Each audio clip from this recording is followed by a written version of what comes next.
Hola, ¿cómo están amigos de Catoliquillos? Soy Carlos Vergara y estoy otra vez realizando una colaboración con mi querido amigo Néstor para este canal. Espero que les guste. Síganme en mi canal también, Carlos Vergara, y sigan también este excelente canal de Catoliquillos. El día de hoy voy a hablar, a petición de mi amigo, sobre el papel de la Virgen María a lo largo de la historia en la perspectiva de los protestantes y por qué razón es que ellos tienen esta concepción a veces tan negativa de ella. Vamos a comenzar.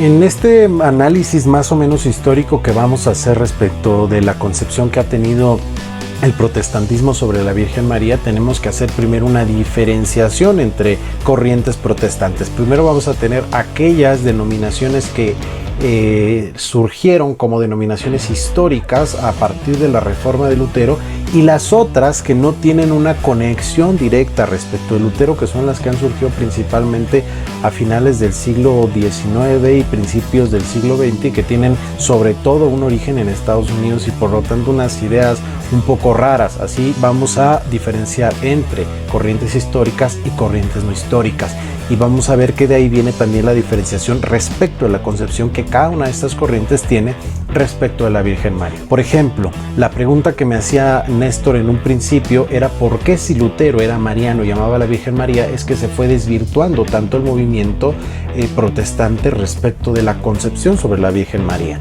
En efecto, Lutero era un sacerdote agustino y por lo tanto tenía este amor incluso a la Virgen María. En sus primeros escritos no hay ataques contra la Virgen María, de hecho en ninguno de sus escritos los hay. Sus ataques son contra el Papa, contra la misa, contra muchas cosas, pero no contra la Virgen María. La iglesia luterana el día de hoy prácticamente ya, no quiero decir que no existe, sí existe, pero sus números son muy reducidos a comparación de otro tipo de denominaciones. Respecto de todas estas iglesias históricas, también han mermado mucho en cuanto a su población y han aumentado principalmente aquello que a veces conocemos incluso como sectas, que son las surgidas de Estados Unidos en el siglo XX, finales del siglo XIX. Vamos a analizar cuáles son los elementos principales por los cuales existe esta diferenciación. Primero que nada, vamos a analizar que la Iglesia Católica tiene todo un aparato teológico a través del magisterio de la Iglesia. Recordemos que la Iglesia Católica tiene tres fuentes de la revelación: la Sagrada Escritura, la tradición apostólica y el magisterio de la Iglesia. Los protestantes no. Los protestantes se van a regir principalmente por dos principios. Uno de ellos es el de la sola Escritura, que es decir, solamente nos vamos a fijar en la Biblia, y además en la interpretación de la Biblia en su forma literal, no en su forma interpretativa. Los católicos no creemos en la Biblia en cuanto a su sentido estricto de la literalidad, sino en cuanto a la interpretación, y no una interpretación que podamos hacer nosotros como nos dé la gana, sino una interpretación que hace el magisterio de la Iglesia, que pueden ser los obispos en comunión con el Papa a través de las diversas enseñanzas de la historia, por ejemplo los padres de la Iglesia, y especialmente de los concilios y los documentos oficiales. En este sentido, las denominaciones protestantes no tienen una única corriente, no tienen un magisterio, no tienen una figura de autoridad moral ni de autoridad teológica específica, sino que son muy variadas según la denominación de la que se trate. Por ejemplo, tenemos en algunos casos la Iglesia Anglicana, que tiene como, primero tenía como cabeza a la reina, pero actualmente al arzobispo de Canterbury. Entonces vamos viendo que ellos sí, pero respecto a otras denominaciones no se ejerce de esa manera. En algunas denominaciones no existe el episcopado y por lo tanto no está la función de enseñar, y menos aún en otras denominaciones que se han ido alejando más y que tienen las figuras de los pastores y que son bastante independientes entre sí respecto de su órgano de gobierno, si es que lo tienen. Entonces, en este sentido, podemos ver que las concepciones teológicas que ellos tienen van a ser muy variadas. ¿Por qué? En sus dos principios rectores del protestantismo, la sola fides y la sola escritura, se concibe que la Biblia se puede entender sin el magisterio, es decir, a través de la inspiración propia del Espíritu Santo que cada persona va a tener. Es decir, yo entiendo la Escritura pues como Dios me dé a entender, suponiendo que Dios me esté ayudando a entender. No quiero decir que otros les ayuden a entender, pero pues a lo mejor sí.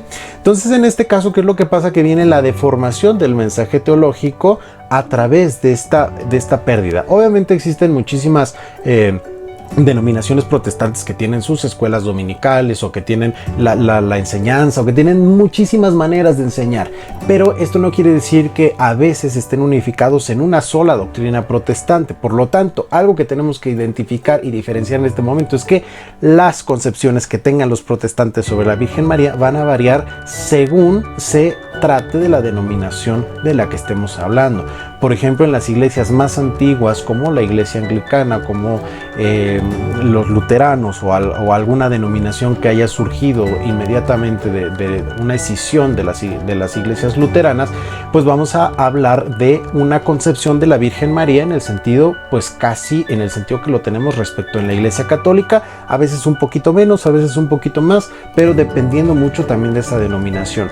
Principalmente donde vamos a encontrar los grandes ataques a la Virgen María, que a veces son incluso pues casi inaceptables para los católicos, los encontramos en efecto en las denominaciones protestantes más cercanas, las provenientes de Estados Unidos, y sobre todo aquellas que son muy chiquitas. El típico término que yo uso de changarro de mercado, porque a veces literalmente alguien dice, pues voy a hacer mi iglesia, abre ahí la puerta de su casa, le pone iglesia al reino de Dios y algún término del Antiguo Testamento y ya, es una iglesia y tienen una concepción y no están adscritas a ningún tipo de denominación teológica específica, sino es nada más lo que se les dé la gana creer. Entonces dejemos claro este punto. Históricamente, según la denominación protestante de la que se trate, va a variar la percepción que se tiene. Lamentablemente en México las denominaciones protestantes históricas no tienen prácticamente ninguna presencia. Las que más abarcan son aquellas que surgieron después del siglo XX y que tienen más que nada una comunión con Estados Unidos. Es por eso que normalmente vemos que este tipo de, pues sí, prácticamente de sectas actúan en función del dinero, en función de la prosperidad, en función de muchísimas cosas, y han deformado la teología protestante original de Lutero de una manera impresionante. Los grupos protestantes o aquellos contra los que muchas veces hemos tenido que debatir como católicos son precisamente de estos grupos, donde mayoritariamente existe el desconocimiento de las hipótesis de Lutero y sobre todo de la historia de la iglesia. Entonces es por eso que es tan difícil a veces debatir con ellos, porque incluso ellos desconocen la propia doctrina que no tienen. A veces no tienen esa doctrina, no tienen este aparato teológico, no tienen esto que me parece se llama su constitución dogmática, creo que se llama, no recuerdo cómo se llama, pero que ese es un aparato que de alguna manera define las verdades de fe de las denominaciones protestantes más grandes y más históricas y más serias, por así decirlo. Las más recientes no tienen este tipo de constituciones dogmáticas y por lo tanto no existen principios rectores, de ahí pues ya cada quien saca sus propias frustraciones contra la iglesia católica. Lo hemos dicho muchas veces, muchos protestantes han abandonado la iglesia, pues sí, por culpa de nosotros los católicos, que no hemos sabido acoger a ciertas personas y que dicen, no, yo ya me voy. En otro punto también tiene mucho que ver con la ignorancia de los católicos. Eso lo he dicho en todos mis videos, si es que me conocen de mi canal, y si no, vayan a seguirlo, promoción aparte. Es el hecho de que los católicos en el grueso de la población ignoran prácticamente todo. Entonces cuando se enfrentan ante un protestante que les dice, no, es que estás adorando santos o estás adorando a la Virgen y no sé qué, o no saben qué decir y se enojan y se sumergen así en la depresión y la tragedia, o se hacen protestantes, ¿no? De ahí el típico eslogan que se utiliza dentro de la iglesia católica: católico ignorante, futuro protestante. Y es real, porque muchas veces de la ignorancia es que son absorbidos por los protestantes. Y como los protestantes sí tienen todo un aparato de adoctrinamiento muy fuerte, es que a veces se adoctrinan en cosas que no son ciertas respecto de la iglesia, y en muchas cosas que también parten a veces de la ignorancia, sobre todo de este tipo de sectas que no tienen un aparato teológico específico.